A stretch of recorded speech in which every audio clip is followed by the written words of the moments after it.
ஓம் சாய்ராம். எனது அருமை பிள்ளையே, உன்னை வேண்டாம் என்று உதறிவிட்டார்களா?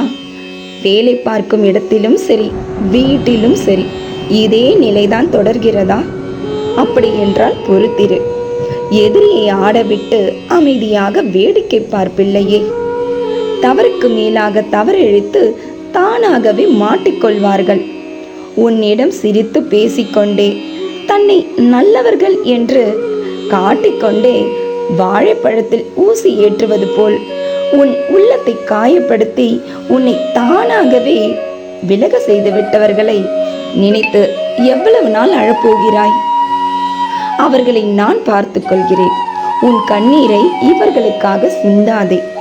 மாறாக அவர்களுக்கு நன்றி சொல்லிக் கொண்டிரு. ஏனென்றால் அவர்களிடம் கிடைத்த அனுபவத்தால் தானே உன்னை முன்னேற்றத்திற்காக அடுத்த கட்டத்திற்கு தயார் செய்துள்ளது. இல்லை என்றால் நீ என்ன செய்து கொண்டிருப்பாய்?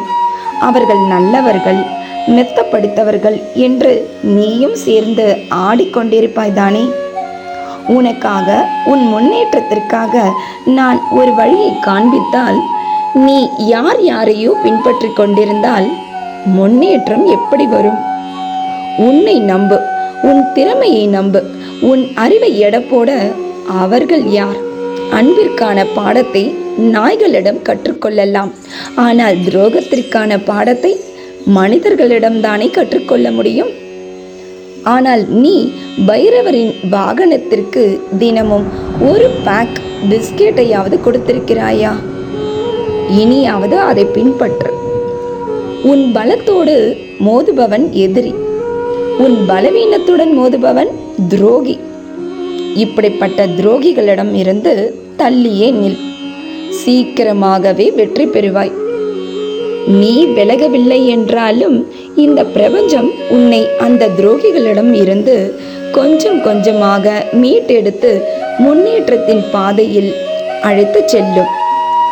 ஏனென்றால் என்று நீ உன் கனவுகளை நிறைவேற்றிவிட்டதாக பிரபஞ்சத்திற்கு நன்றி சொல்ல ஆரம்பித்தாயோ, அன்றிலிருந்து அது உன் முன்னேற்றத்திற்காக தன் வேலையை கச்சிதமாக செய்து கொண்டிருக்கின்றது. உனக்கு நடக்கும் சூழ்நிலையை பார்த்து நீ பயப்பட வேண்டிய அவசியம் உனக்கு இல்லை. நீ முன்னேற்றத்தின் பாதையில் தான் சென்று கொண்டிருக்கின்றாய். இதற்குத்தான் முன்பே சொன்னேன், எந்த விஷயமானாலும் கவனம் இருக்கட்டும் என்று. தேடும் போது இருக்கும் கவனம் துளைப்பதற்கு முன்பே இருந்திருந்தால் இங்கே பிரச்சனையே இல்லை. தீப்பந்தத்தை கீழ் நோக்கி பிடித்தாலும் அதன் ஜுவாலை மேல் நோக்கி எரிந்து கொண்டிருப்பது போல் உயர்ந்த குணத்தை உடையவர்களை கீழ்ப்படுத்த முயன்றாலும் முடியாது. போகட்டும், உன் மேல் படிந்திருக்கும் கண் திருஷ்டி கழிய யாரெல்லாம் உன்னை பார்த்து பொறாமைப்பட்டார்களோ அவர்களுக்கே அது திரும்பி செல்ல இந்த அம்பினை தொட்டுவிட்டு தானே எனது இந்த தெய்வ வாக்கினை கேட்க வந்தாய். இன்னும் 24 மணி நேரத்தில், அதாவது நாளை வியாழன் இரவுக்குள் உன் பெரிய பண பிரச்சனைக்கு தீர்வு கிடைக்கப் போகின்றது. நீயும் உன் குடும்பமும் சந்தோஷமாக வாழ்வீர்களாக.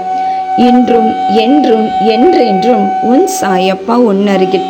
வாழ்க வையகம், வாழ்க வளமுடன். ஜெய் சாய்ராம்.